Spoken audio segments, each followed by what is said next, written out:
Alhamdulillah, wassalatu wassalamu ala rasulillah. Me emrin e Allahut, mëshiruesit, mëshirbërësit, përshëndetjet i dërgojmë mbi më të zgjedhurin e njerëzimit, profetin ton sallallahu alaihi wasallam, mbi shokët e tij dhe mbi të gjithë ata të cilët ndjekin dhe pasojnë rrugën e tij deri në ditën e gjykimit. Mirë se erdhët. Dhe ashtu pra siç e bëm takimin muajin e kaluar, dhe siç ju njoftuam që çdo muaj pra do të kemi nga një takim me hoxhallar të ndryshëm ku do të trajtojmë inshallah tema që kanë të bëjnë kryesisht me studentët, me rinin. Sot kemi hoxhën e nderuar doktor Jasinin, ku do të na flas gabimet që largojnë pra studentin nga Allahu. Po para se të japim fjalën hoxhës, do ftojmë Sufjanin, na lexoj disa ajete të Kuranit, më pas inshallah ftojmë hoxhën. Allahu është shpërbleft që ju përgjigj ftesës.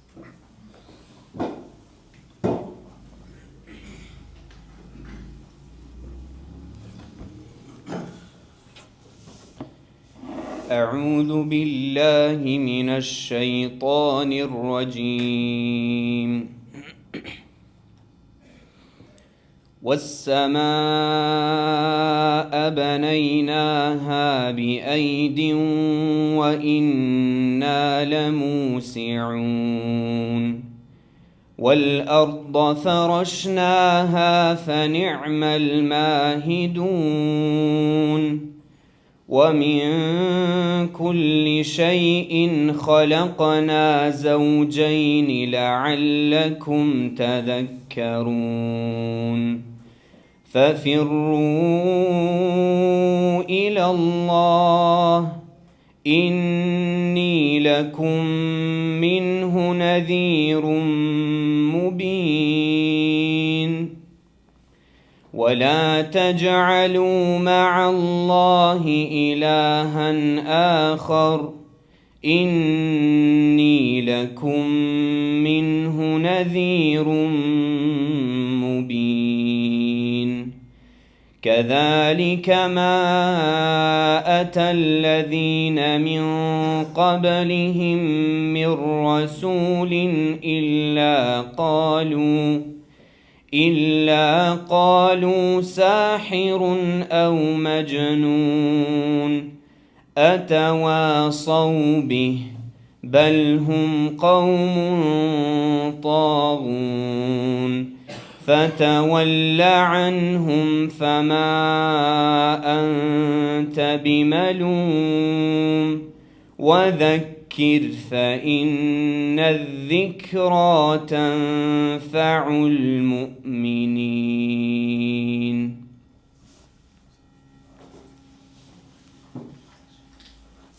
الحمد لله رب العالمين والصلاة والسلام على رسول الله الأمين وبعد.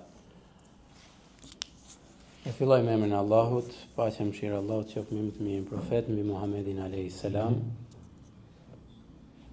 Do të mbajtë goja më gjatë. U përshëndes gjithëve me përshëndetjen islame. Selam aleikum wa rahmatullahi wa barakatuh. Se di çuna të fund gjëngja ja. Allahu i rrit.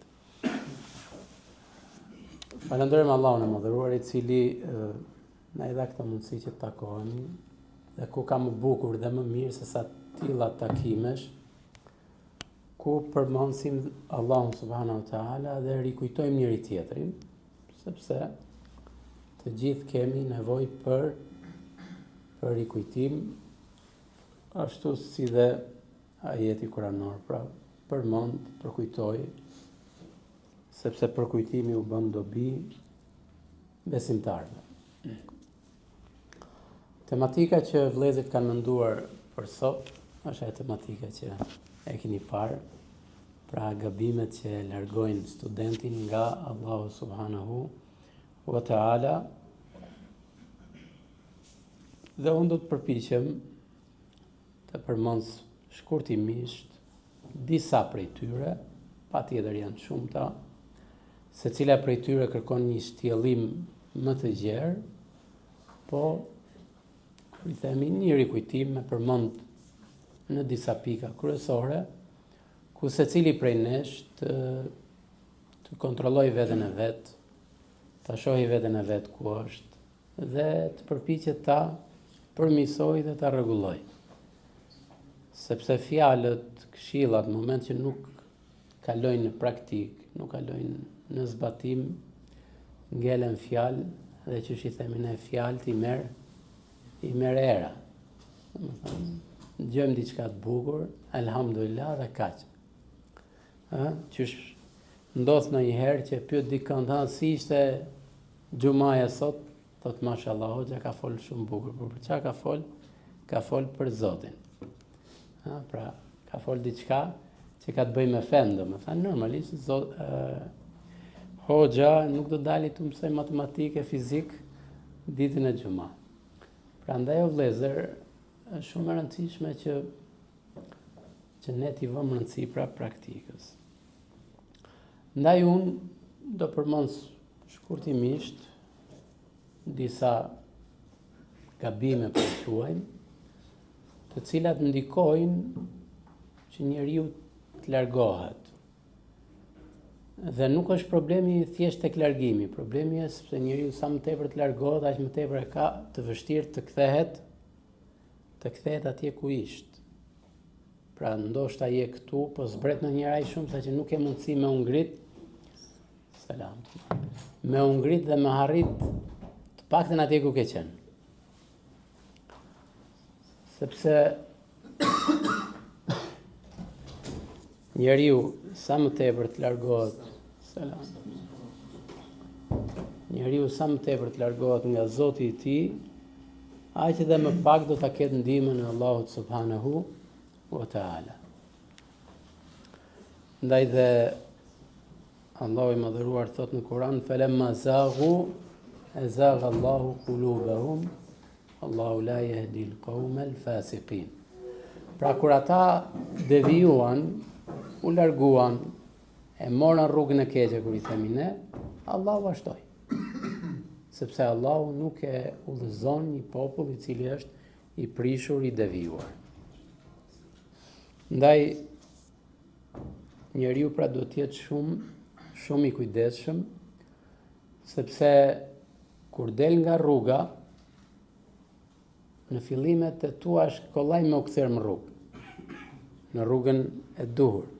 Po moment që kalojnë kohë, ke krijuar distancë shumë të madhe dhe kthimi është shumë i vështirë ose ndonjëherë është edhe i pamundur. Dhe rrugët ose gabimet që nxjerrin njeriu nga rruga e Allahut subhanahu wa taala janë shumëta.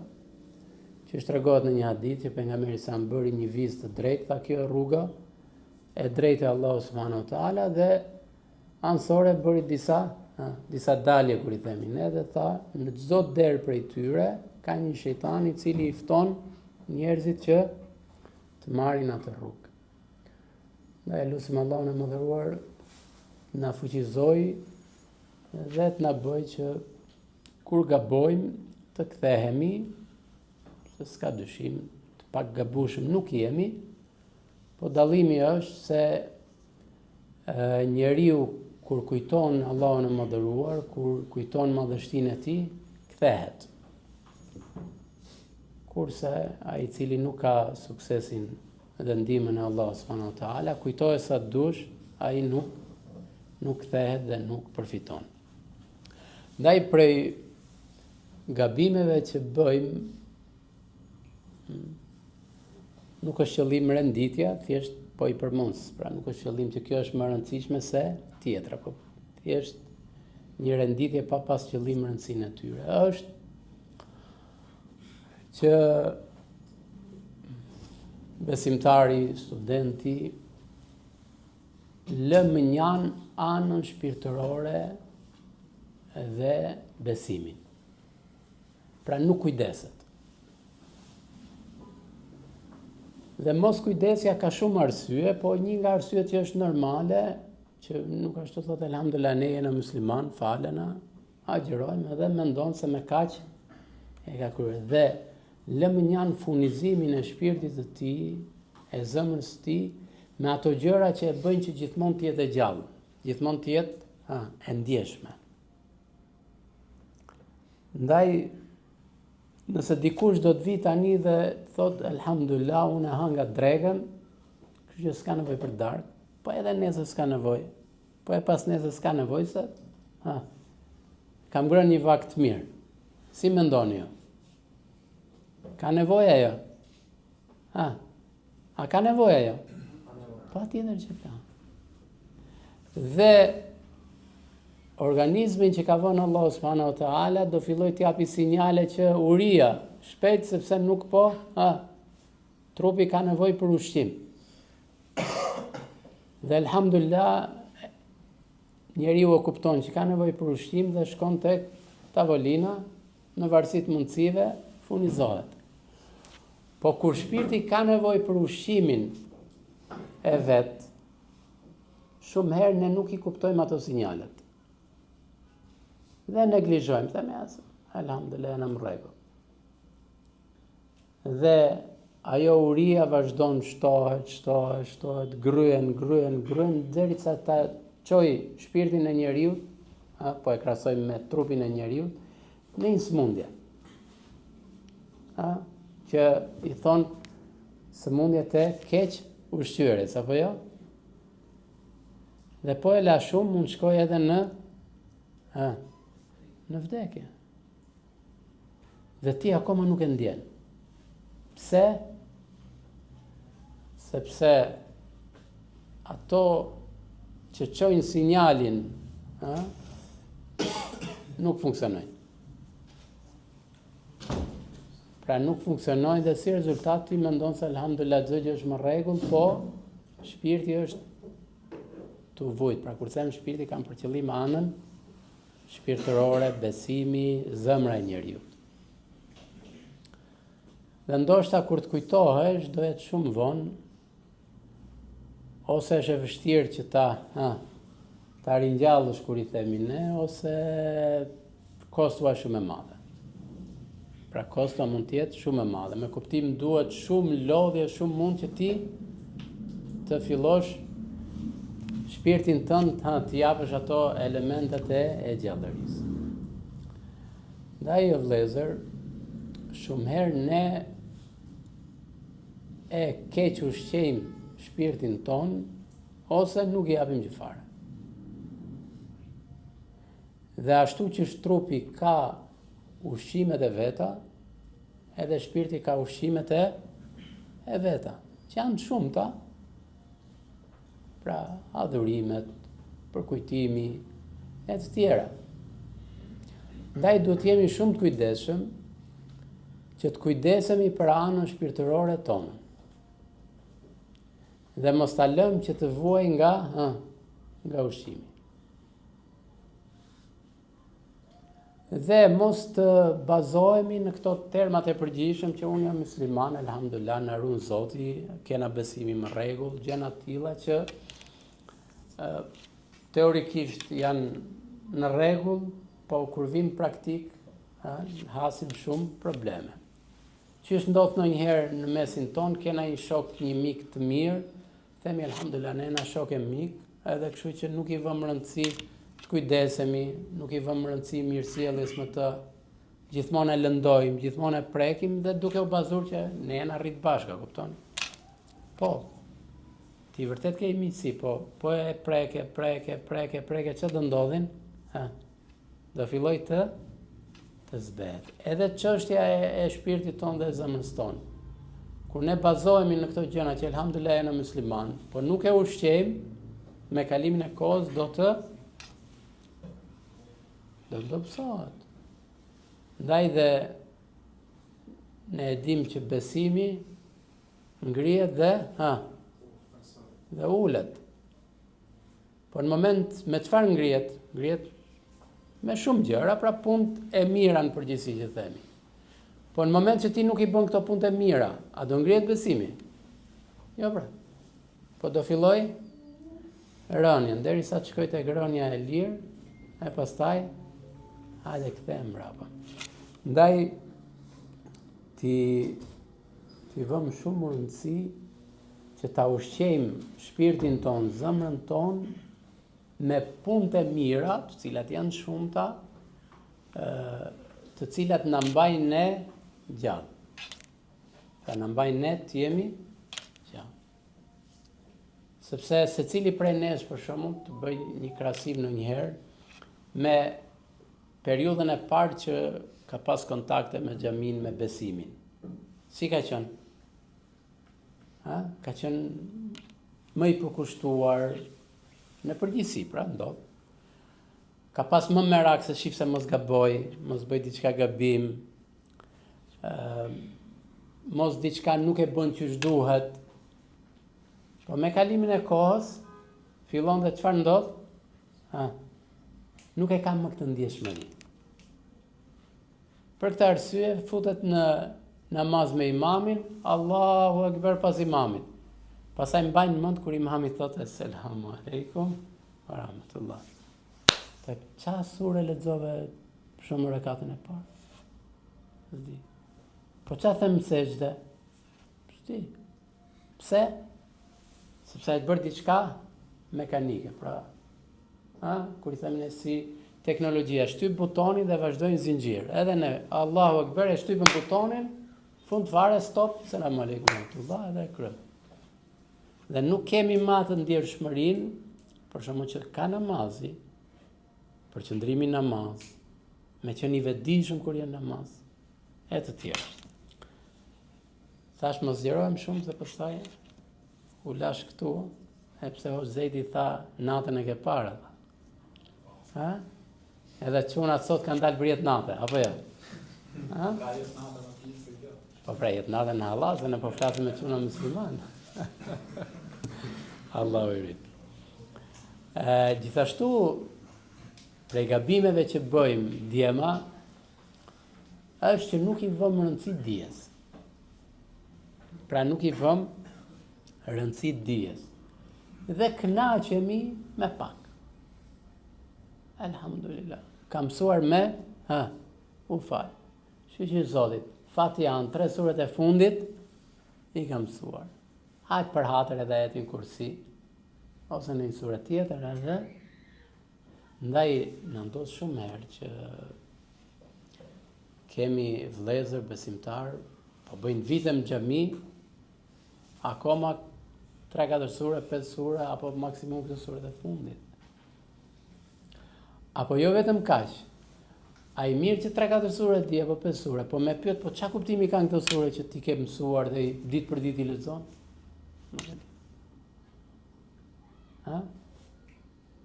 Pra, ky neglizhimi i madh ndonjëherë që ndodh, që ne të mësojmë dijen fetare. Nuk them se gjithë do bën të ditur, gjithë do bën nxënësdije o xhallar, po janë disa gjëra bazike që çdo njeri prej nesh duhet i di.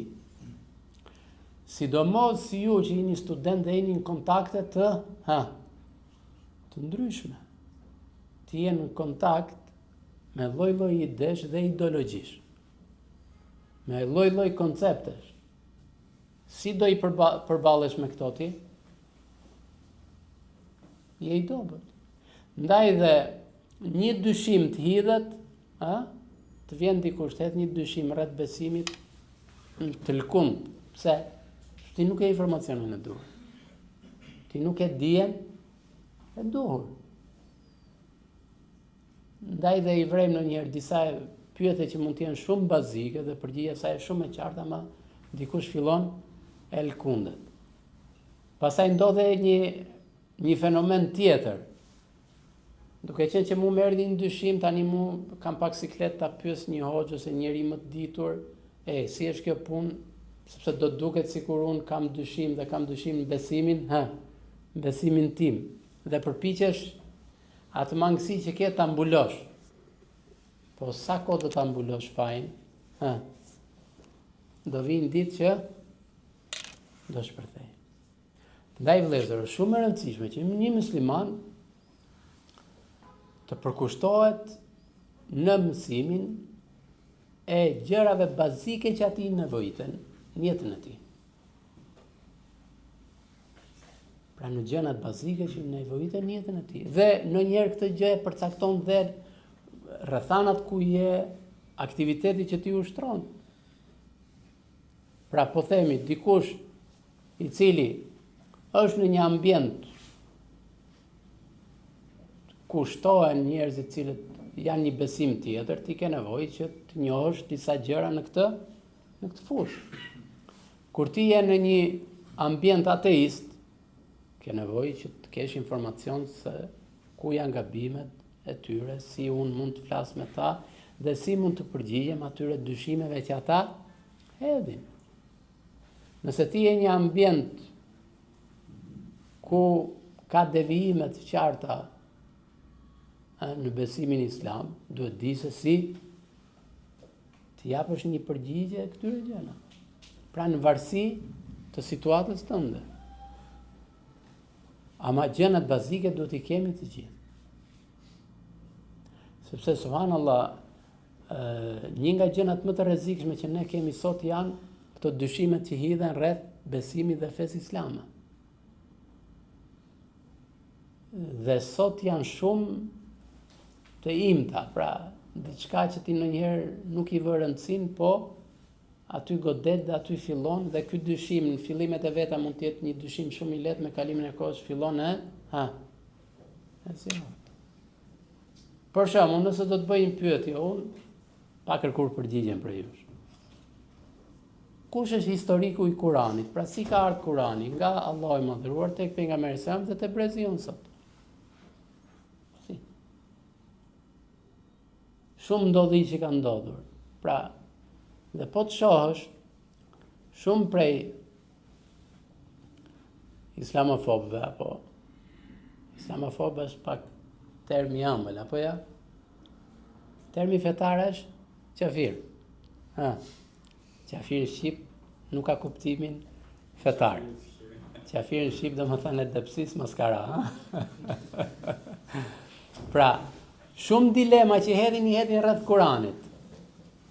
Të merr një transmetim ai çka ka ndodhur kohën e Umerit, çka ka ndodhur kohën e Abubekrit, çka ka ndodhur në atë dhe thotë kush na jep në garanci që kjo vërtet është fjalë e Zotit. Tak futet dyshimi.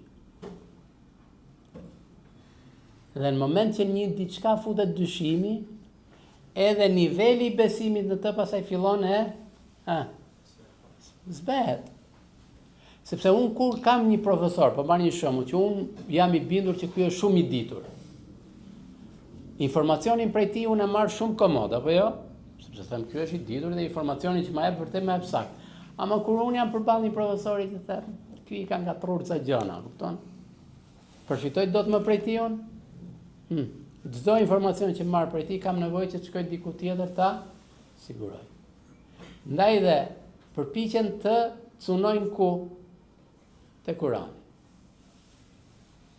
Po duke qenë që cënimi të Kurani është pak i vështirë që muslimanët ta pranojnë kështu shabllon, kalojnë tek hadithi i pejgamberit alayhis salam. Dhe fillojnë këto dilemat e çuditshme që dëgjojmë dhe viktimizimin e disa besimtarve që bien në to. Pse? Sepse nuk ka dijen e duhur. Ndaj është shumë e rëndësishme që një nxënës të jetë i mbrojtur nga këto gjëra. Dhe ju, pra ti, nuk ja i hoxha tek xhamia, po themi që në përgjithësi kontaktin e ka në përgjithësi, se jo të gjithë e ka me besimtar. Dhe kur vjen dikush, edhe ai që nuk është besimtar, kur vjen tek hoxha përpiqet që të shpreh ato anë pozitive. Ndaj dëgjon ndonjëherë shif se edhe unë vallai kam pas gjyshin hoxh, apo edhe unë kena një xhami mashallah, ose kam njohur një besimtar të mirë.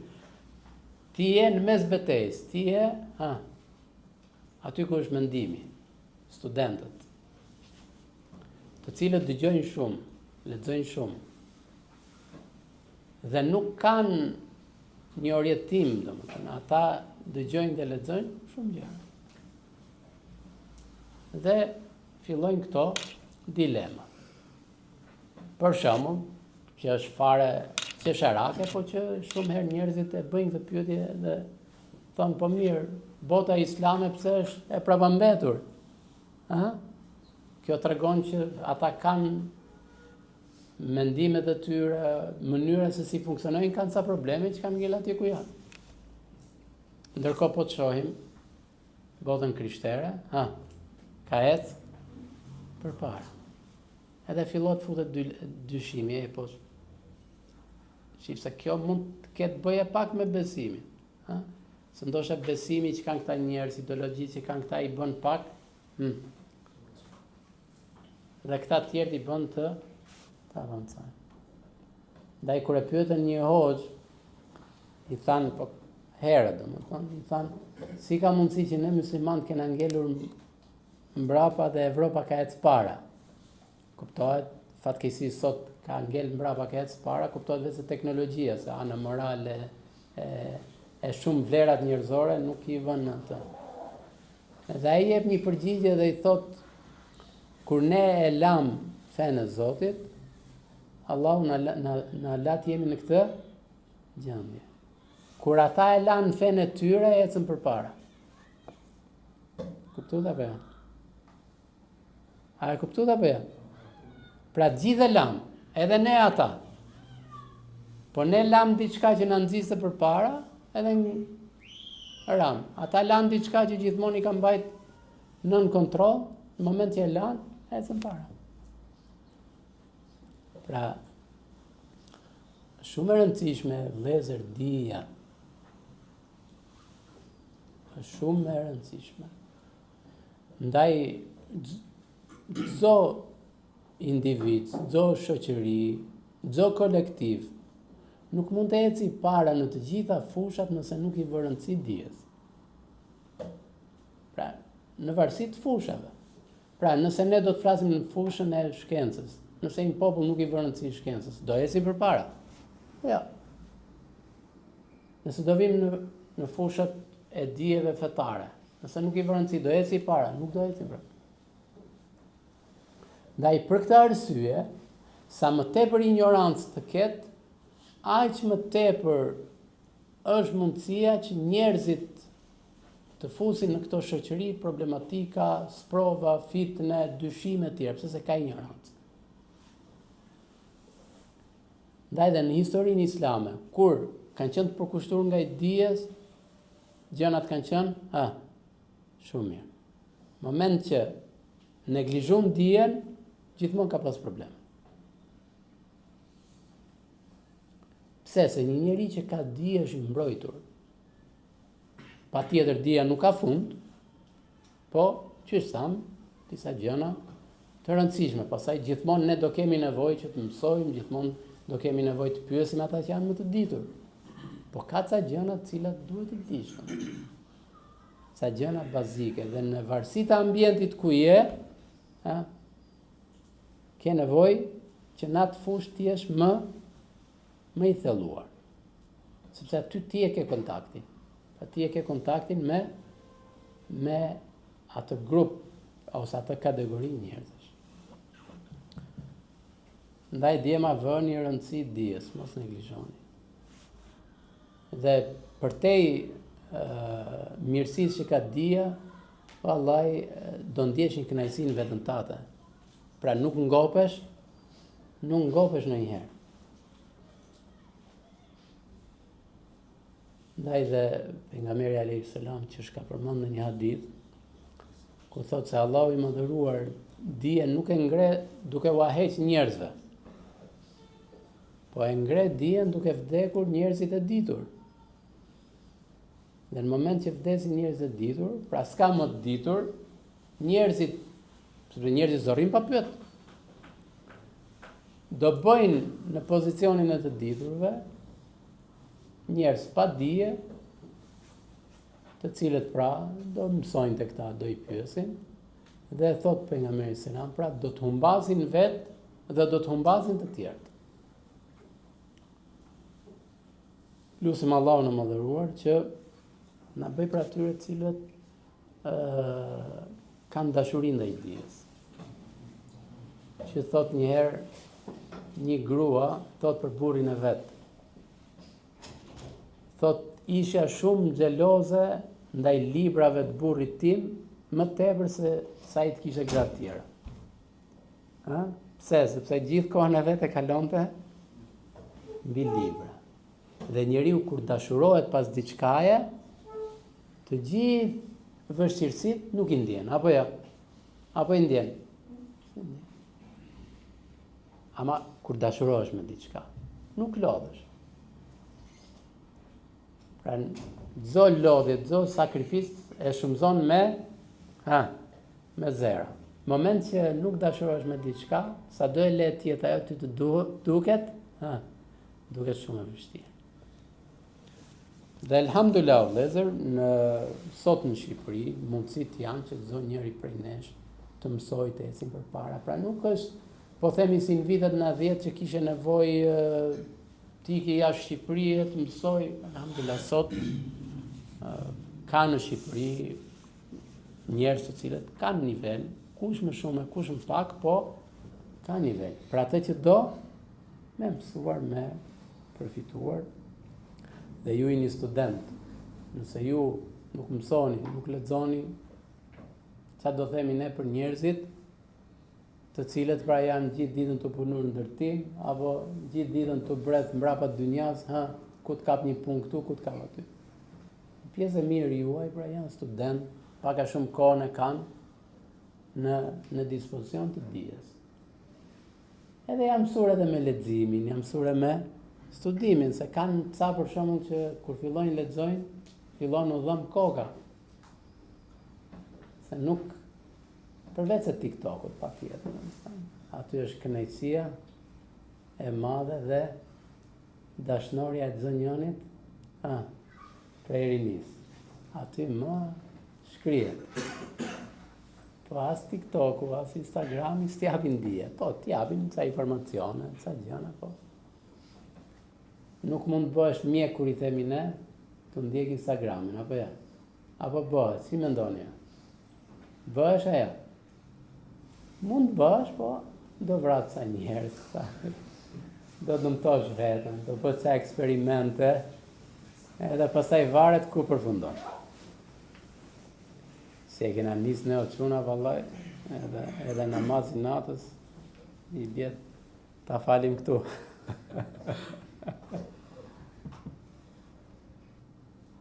Thonë do më thënë, deri 20 minuta, 30 minuta, je i përqendruar. Pastaj, jeni dakord me këtë ideja, jo? Si më ndoni? Kur tema është e lejse, nuk më Varet, Unë njerë, kur jam në ambjente me quna, Muhamedi e di, do më thënë, u hapë ca tematika që hapin gjithë sët, edhe i bëjnë refresh mendjes dhe trupit, apo e mundë. Pastaj duhet tiki unë se s'milon. Allahu i rrit. Prej gjërave ose prej gabimeve që ne bëjmë vëllezër, është besimi i dobët në botën tjetër. Pra besimi i dobët në botën tjetër. Jo, ne besojmë, elhamdulillah, se po nuk besove në botën tjetër, qa përfundon pastaj, e dini apo jo? Ne e dim që besimi në botën tjetër është prej shtyllave të imanit. Po në praktikën tonë, besimi në botën tjetër është, i dobët, apo jo? Pejgamberi alayhissalam për shembull të përmës një shembull që gjithë e kemi në vetët tona dhe e shohim. Pejgamberi alayhissalam thotë ai i cili fal 12 rekat sunete në ditë, Zoti i Madhëruar i ndërton atij një shtëpi në xhenet. Po ja. Sa prej nesh janë të kujdesshëm që t'i falin këto 12 rekat? Sunet, po flasim për farzë. Tajp sikur të vi këtu një parali edhe thoj çuna, kush bën 1, 2, 3, 10 gjëra,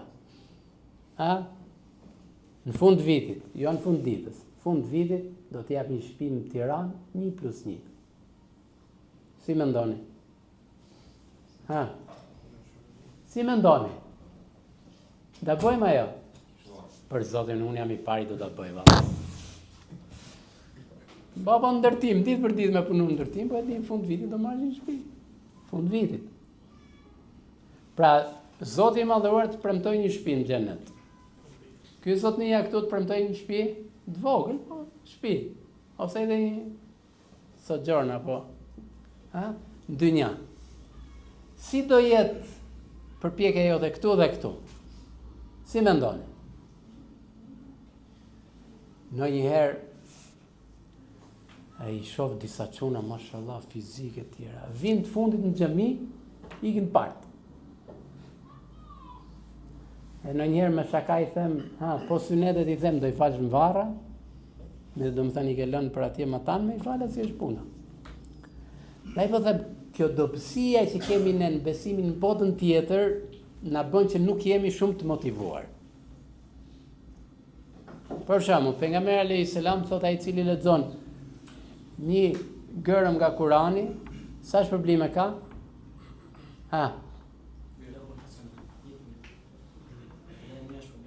Me 10.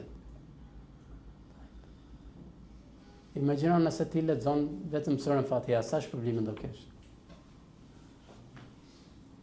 Ama nuk e gjejmë kohën tonë kaq të shtrenjtë që kemi dhe zën, nuk e gjejmë dot kohën që të lexojmë një faqe Kurani në ditë.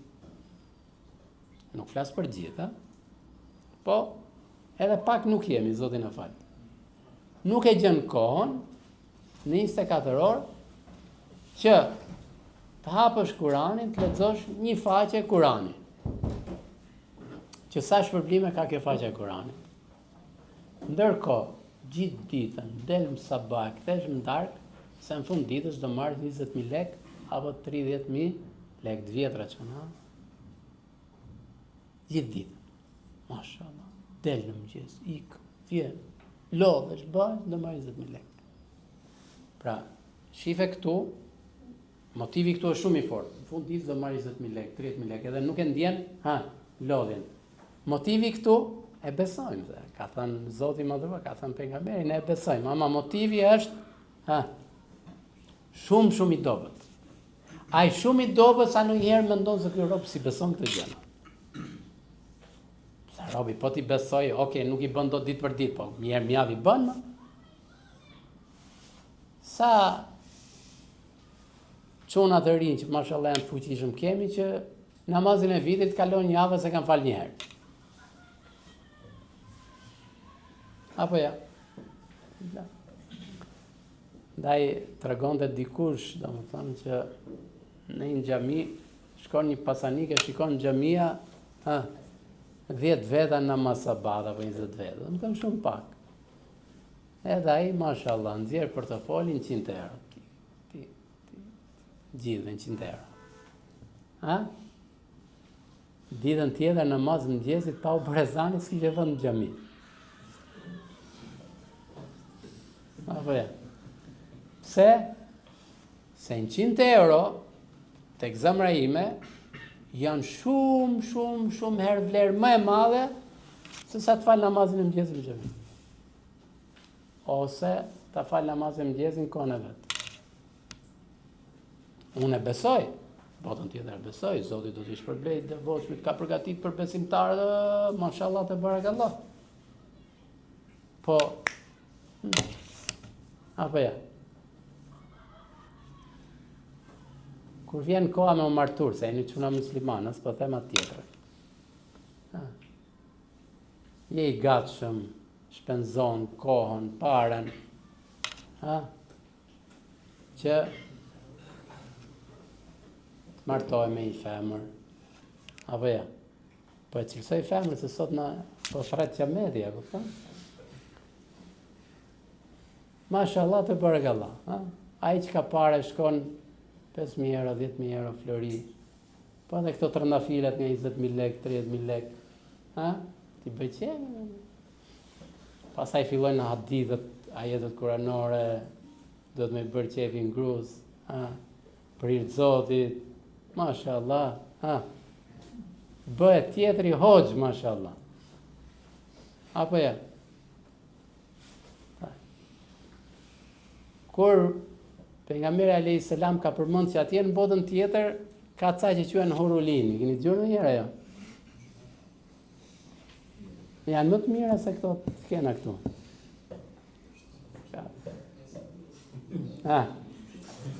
Se hedhim këmën.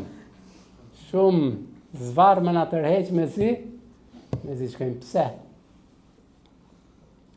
Sepse motivi këtu është i madh. Kurse motivi këtu është, në njerë është në ato kufit minimale. Dhe më thënë që e besoj, unë e besoj, po mënyra se si silem, da jo vlezër, sa më i fuqishëm tjetë besimi në botën tjetër, në jetën tonë, në praktikën tonë, aq më të motivuar do jemi. Dhe sa më i dobët tjetë, aq më përtaca dhe dembela, do jemi.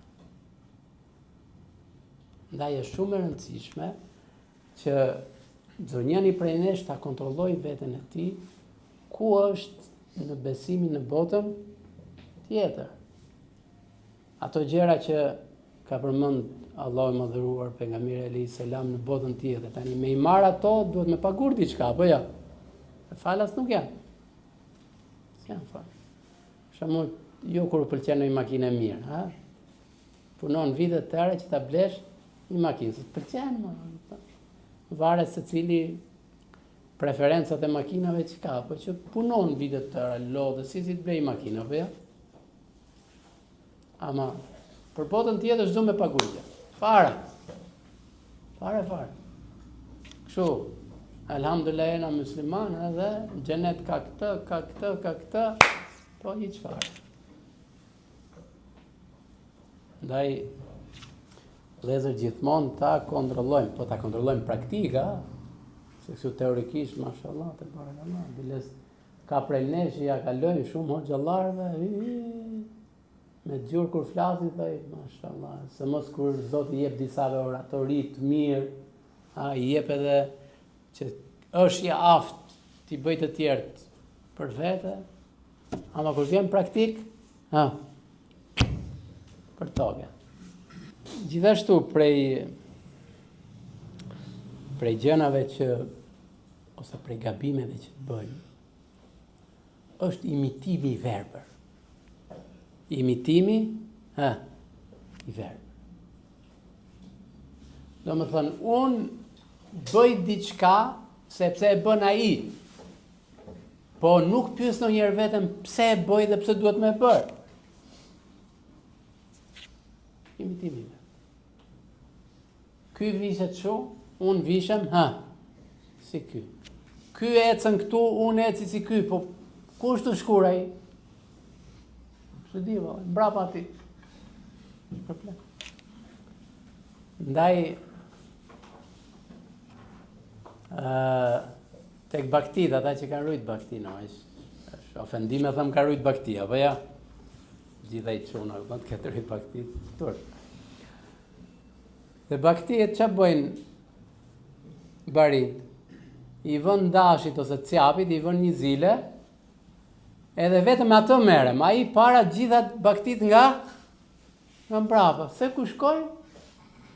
Shtim. Kështu e në bërë edhe ne, vëllaj. Zotë në falera. Mbrapa. Se ku po shkojnë? Po, pse po ikën që? Po gjithë ma tje po shkojnë. A mu zë dalë dryshe nga njerëzit, a kupton? Unë si jam delezez. Vërtet si e delezez, po je e partë. Më fund fare, dele ngelesh, a kupton? S'ka shumë nëndësi pësa je zezi e kuqe. Dele ngele. Edhe kjo është problemi mas, sidomos të brezi juaj. Që logjikën, e nxjerrim pension, edhe shohim që bën nozi, edhe, apo stresi, si e ka i tjetër.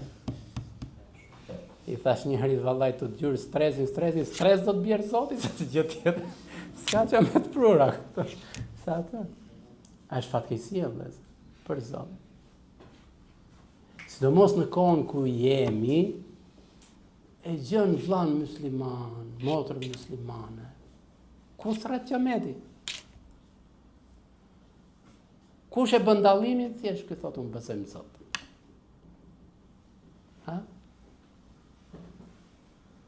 Del, a i bën një veprim caktuar, e vipa, e kupton? Tak. Shkon te bluzja, një bluzë që bën 100 euro, gjithë blen bluzës e reklamoj, filani. Shumë bukur. Pa i filani ja ka marrë nga 10.000 euro që i ka bërë reklam. Po ti që i more? Po bluzën po sa e pleve? Pra, më fali për shprehin si delet. Edhe kjo është fatkeqësi e kohës. Më përpara, po të shikosh në Kur'an, debatet midis profetëve, ata thoshin ne do ecim gjurmën e të parëve tanë. Kështu gjetëm baballar tanë, kështu. Thot Zoti, po mirë, nëse ata nuk kanë logjikuar, nuk kanë qenë të uzur, prapë do vazhdoni? Ja, ne sot nuk ecim gjurmën e baballarëve tanë. Pse? Se baballarët tanë e kanë pas emrin Ahmed, Muhammed, Abdurrahman, ne do ta kena, kena emra modern, bra. Emra modern. Po mirë, do bëjmë pyetje, këto emrat, a janë modern? Ja, vallaj, se janë modern. Po të lexosh historinë evropiane, në mesjet e para, mesit i gjen ato emra ja. Po nena i kanë sjellë që janë modern. Edhe ne sa dëgjoj modern, truni, mbyllesh.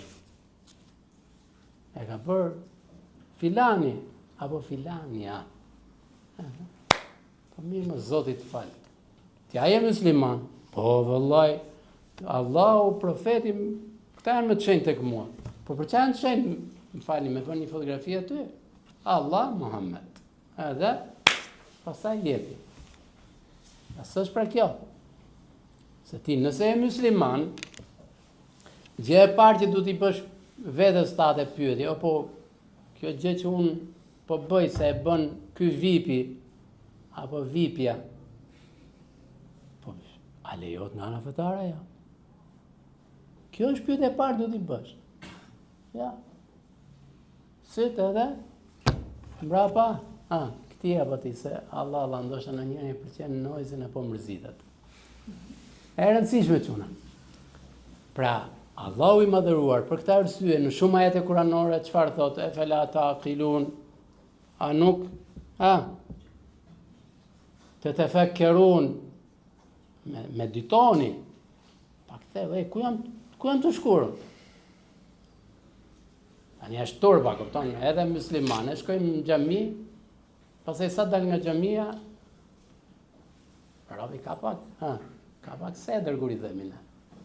Në radhë parë nga Allahu subhanahu wa taala, po. Edhe nga veti më bëj. Parë. Dhe kanë filluar tani edhe du të jem musliman, po edhe du të jetoj si, po nuk funksionon, po s'funksionon. Se i tjetri s'ka limite. Për të, feja e ti është që ati pëlqej ati. Kaq, s'ka limite. Kurse ti, normale është që duhet keqa limite, sepse ti thoj që Zoti i madhëruar na ka prur në këtë jetë, ta adhurojmë Zotin, e pastaj do të nash probleme në xhenet. Ku janë këto në praktik? Ndaj shohim dhe këto shfaqet sot. Motër muslimane, po, ku thret Xhameti? Ku thret Xhameti për sot? Të joshë të provokon më tepër se një gjahile më rrugë. Ama kjo muslimane, la ilahe, illallah, Muhammedun, Rasulullah. Pra, unë nuk po them se kjo është më e keqe se kjo tjetër, që mos nuk e kuptoni, po. Kena 5 parime të shkete, na kupton, nuk shkon ky mohabet. Kena 5 vlerë. Tani edhe djalë musliman, po tani duhet me ndrur njërë në vita, kupton, se çuna jena, kupton, tani njerëz jena, kupton. Si jena gura, kupton, kena në ndjenja, kena në gjana. E fillon çuni musliman, mashallah, te baraka, se po e marrim syt shketin. Merr një, e lër një. S'ka pra nuk. Subhanallah, edhe xahilat E kanë kuptuar këtë gjë, po thotë edhe shkon në xhami edhe bën kështu, po nuk shkon më ky mohabet thotë. Vetëm ky vllai apo motra jon muslimane s'arrin ta kuptojnë këtë gjë. Prandaj imitimi i verbër është fatkeqësi o vëllezër. Sidomos tash në këtë moshë ku njeriu arrin një lloj pjekurie, nuk i vë më shumë rëndësi këtyre gjënave, kupton? Në përgjithësi. Fatkeqësi. Prandaj një nga gabimet kryesore që ne bëjmë është imitimi i verbit.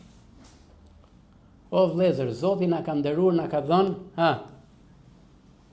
mos na ka dhënë mend kota, kupton? Mos na ka dhënë mend kot. Na ka dhënë që ne përpara se të bëjmë një veprim, të shohim çfarë na të bërë. Se nuk funksionon. Pastaj disa vëllezër e motra musliman përpiqen të jenë fetva. S'ka nevojë me u lot fare. Fetva, çfarë dush ti ka? Ka mall kineze, cilësi e pare, cilësi e dyte, cilësi e trete. Edhe fetvat sot shën bër. Fatkeqësisht. Si ti dush? Ky hoxha është ngon pak. Nuk e njeh kohën ky, është pak i prapi ka prava mbetur. Ky mashallah te bar. Nuk funksionon. Pra njeriu duhet të jetë i sinqert me veten e tij. Kaq. Po që i sinqert me veten tënde inshallah. Ndaj o vëllezër, kujdesni nga imitimi i verbër. Ndaj ti si musliman ke identitetin tënd. Ke vlerat e tua. Nuk mund t'i hedhësh poshtë. Okej, diku gabojmë, diku rrëshqasim, po them njerëz jemi. Po tani të bëhet standardi që unë s'kam fare identitet, edhe tani, musliman po futen tek big, bardhi, Pa nuk shkon pra të shkedhën. Sa do ta zbukuron, po nuk shkon pra tani, nuk. Po, Davide aty ka ngel. Ndaj o vëllezër, pra ne si musliman kena një identitet. Dhe ka e ca element bazik që nuk mund t'i tolerojmë. Po, ka gjëna që njerë do pësojmë, njerë situata, po ku ta di unë njerë edhe gabojmë, po tani tjetë ky standardi, nuk shkon ky mohabet. Pra nuk i shkon një musliman. Ndaj, do t'jemi të kujdeshëm dhe subhanallahu kjo është edhe një nga mrekullitë e pejgamberit alayhis salam. Sa i ka thënë, do të pasoni ata që kanë qenë para jush, derisa nëse futen tek foleja e ardhucës, është një ardhuc, një lloj ardhucë, dabbi. Nëse ata futen atje dhe ju do futeni atje. Po mirë, ma ardhuca u fut, po unë që kërkoj atje. U fut ai unë brava. Pra vallai kjo është një nga mrekullit që tregon për vërtetësinë e pejgamberit alayhis salam. Se e ka thënë dhe po e shohim me sy tona, jo sot. Po sot po na vërtetohet, po tepër. I gjen kalamajt vegël më burrë, klas parë. Shkon te berberi, qesi noizi, qesi kym, qesi ai. Klasa parë, se ka berin, ama, bombardohen, dhe normalisht ata janë mjeshtra se si të bombardojnë dhe njeriu t'ja nxjerrin pension në mendjen edhe ta bëjnë verbër. Ndaj është shumë problematike në jetën tënde kur je i verbër, po më problematike është kur je i verbër në kuptimin jo fizik. Është fatkeqësi e madhe. Pra imagjinoj jetën tënde i verbër. A është e vështirë ajo? Si mendoni? Valla është e vështirë. Zoti mos na sprovoj. Po kur je i verbër në mendjen tënde, në shpirtin tënd, në logjikën tënde është fatkeqësi më e rëndë.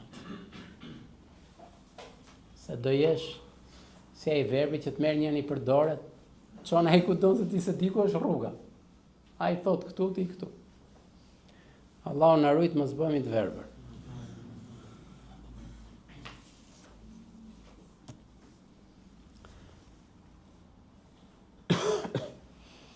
Gjithashtu o vëllezër, dhe po e mbyll me këtë se janë shumë të në fakt, e di që do zgjatën, po e mbyll me këtë, është adhurimi i dobët që kemi dhe adhurimi me interes. Si është adhurimi me interes? Adhurimi i dobët kuptohet. Neglizhojmë në namazë, neglizhojmë në agjërim, neglizhojmë në sadaka, neglizhojmë në sjellje me të tjerë, pra në çdo adhurim. Po është adhurimi për interes është akoma më i çuditshëm. Si mendoni ju se është adhurimi për interes? Kot më bëni pyetje. Njeriu mund të jetë të adhurojë Zotin për me interes? Jo me interes e merr parë, jo se kam kuptimin këtë. Jo për shkakun se ato motrat muslimane vënë shamin se u japin 200 euro në muaj. Jo, s'kam fjalën për ato. Kur është në ka një hall. Ka hallaj. Dhe në moment që hall, Zot, shkon në xhami. Pra, unë vin në xhami, po dëgjoj Zot. Do mi pruç punë të mbara, zvima unë.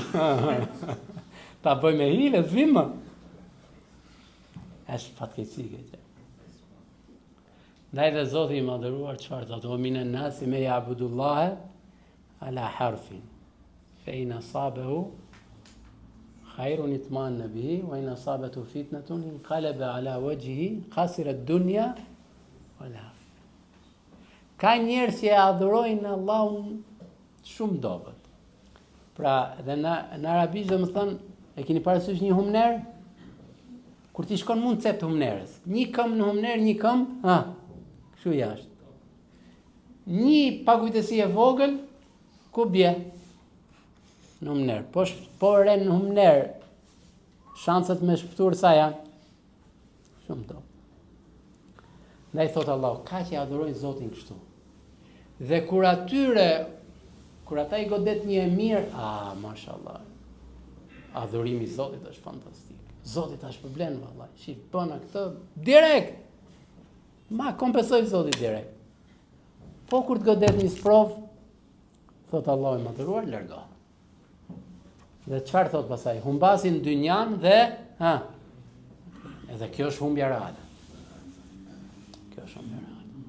Pra dhe ne kemi një hall, ngrihen na falim namaz, shkojmë në xhami. Po mirë. Po kur s'kena hall? Po kur. Dhe jo vlezër, adhurimi i Zotit nuk është biznes. T'jap 500 lek, m'jep ujnë. T'jap këtë, m'jep këtë. Nuk funksionon kështu. Duke e ditur që Allahu i madhëruar është më bujari, dhe asnjëherë nuk e lë robën e tij. Po jeta ka sprova. Dhe pjesë e sprovës është që Zoti i madhëruar të sprovon me dalë në pas se sa i sinqert je dhe sa seriozisht e ke këtë mohabet. Dita e parë që shkove në xhami që të ecë mbar, atletët i kishe blerë 100 euro t'i vollë.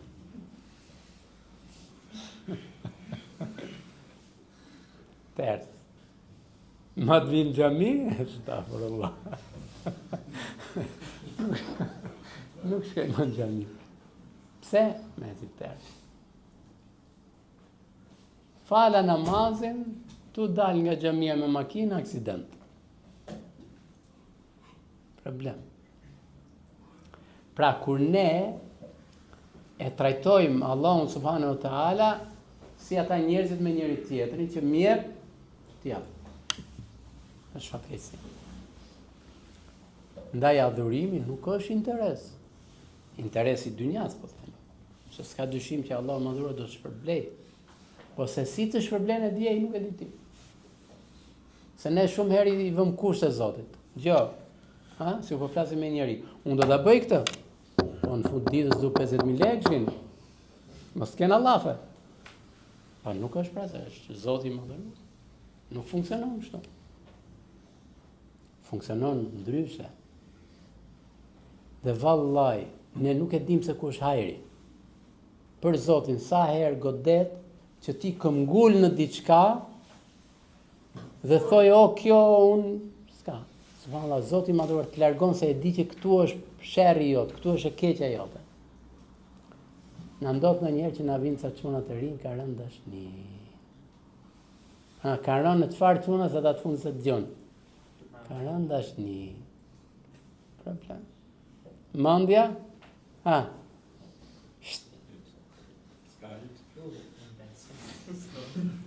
Të gjithë janë kyç, vetëm dashnia, vetëm ajo funksionon, asgjë tjetër. Ndaj dhe pejgamberi alayhis salam na ka mësuar që kur të bëjmë një punë, kur du me bërë të bëjmë një punë, të marrim një vendim, falim dhe bëjmë duan e istikharës. Pra që lutim Allahun të na japi atë që është më e mira, nëse është e keqja na largoj. Pa e ke falë istikharën, po e kam falë. Po çfarë e ke falë? E ke falë me thënë që e fala.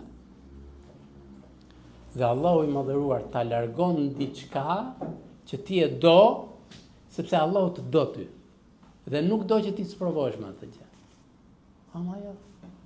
Ka plot gra, vajza më falni.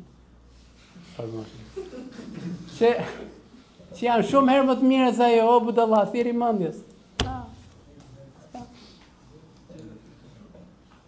O ato s'ka. Ti nuk e di kush hajri o vëllezër. Në njerë të veshën sytë, shikon vetëm këtu. Jo, por jeta është njerë. Është më e gjerë. Po, unë dëshira ime është kjo. Sa bëri më Zoti kismet. Shima se ka tjetër. Po, vetëm këtu. Edhe pasaj bje muslimanin haram, bëjnë sa gjëna vëllaj me ti këtroni. E gjojnë pasaj këshu, thot, hoxha thot, unë vëllaj unë da marrë atë, s'dun familje, unë da marrë. Po mirë, aje musliman. Po edhe një njeri që se njef islami ka pes parimi, martesa, diçka serioze, po ka nevoj që të ketë një dakordsi, jo, kështu e marrë unë, të si harë. Problem. Prandaj, o vlezër, Allahu i madhëruar nuk adhurohet dhe nuk silemi me Zotin si me qenë një njeri dhe si me qenë një biznes e si me qenë që unë punoj diku po së më pagove mirë s'do ta bëj punën s'ta bëj punën mirë. Ndaj të jemi adhurues të sinqertë të Zotit të madhëruar. Të jemi për atyre të cilëve adhurojmë Zotin në çdo moment, edhe kur ke mirësi, po edhe kur ke. Bile subhanallahu është diçka, edhe ta mbyllim me këtë, që Allahu i madhëruar nga që të do të sprovon. Pse të sprovon? Që të përgatisim. Se në këtë gjendje nuk e i përgatit. Duhet më përgatit. Të sprovon me të ngrit në xhenet lart. Se ato punë që bën ti deri këtu arrisin. Po jo, Zoti do ty thotë jo, ti nuk duhet të jesh këtu, ti duhet të jesh lart. Po ti je dëmbe. Ti hedh një sprov Zoti, e shkon aty lart. Ndaj ajetet kuranore janë shumë të qarta që njeriu do sprovohet. Pra Elif Lam Mim hasiba an-nasu an yaqulu amanna wa hum la yuftanun. Pra mendon njerëzit se do shprehin besimin, do bëhen musliman kur i themi ne. E pastaj nuk do sprovon, jo do sprovosh. Se dhe sprovat kanë urtësin, se mos kishe sprova, gjithë do dukshim fantastik, gjithë do ishim të mirë, në thonjza gjithmonë, po janë këto sprovat që nxjerrin në pa se kush vërtet e meriton në këtë.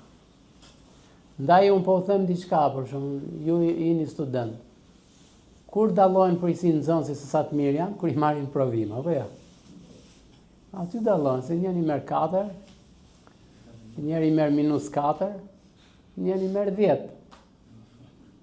Se aty ti po provosh vërtet çka ke mësuar, se kështu me shkuar në shkollë, shkojnë plot, shkojnë gjithë. Prandaj dhe sprova. Dhe jo vëllezër, le të jemi të sinqertë me Allahun subhanahu wa taala. Normalisht kjo tematik ka shumë këshilla, ka shumë faktor, shumë element që ne duhet jemi të kujdesëm, mos gabojmë t'i bëjmë, po ajo që është e rëndësishme që të kemi kujdes nga disa gabime, se disa gabime kur i bën e kanë gjobën shumë të madhe, janë fatale kur i themi ne. Kurse disa gjëna, pa tjetër problem janë, po mundësia me u kthyer është.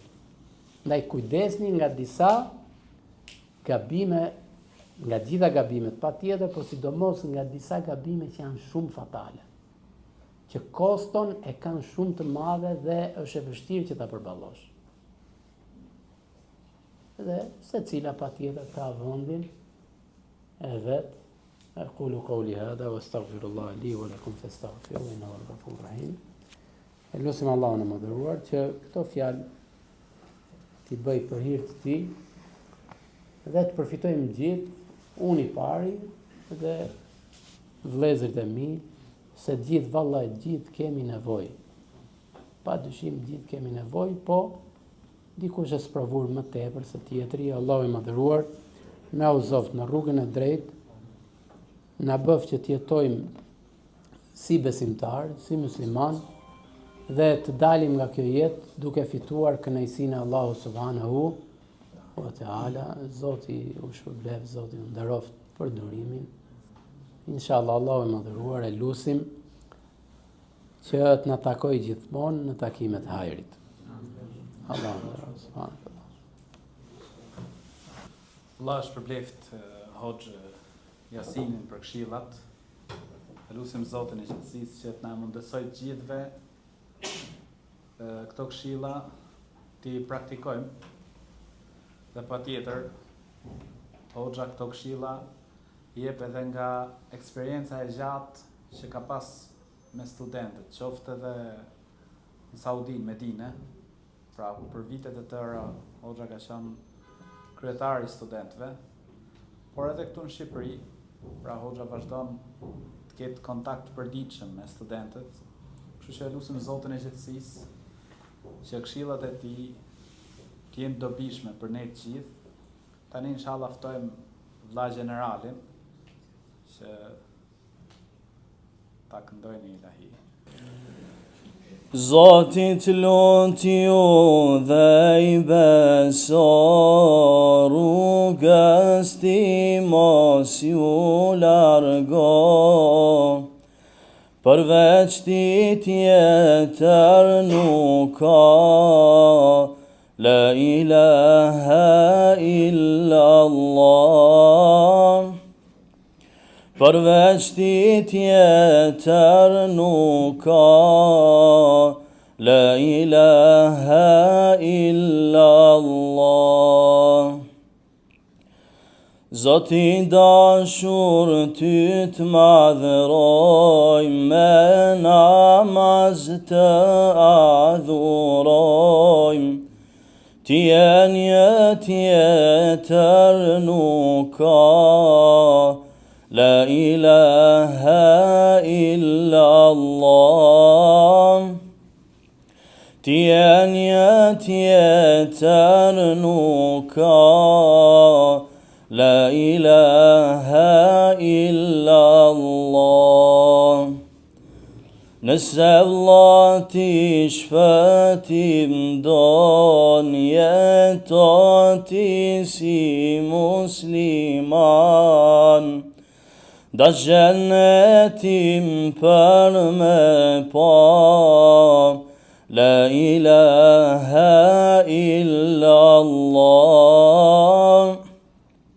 Da gjennetim për me pa, la ilaha illa Allah.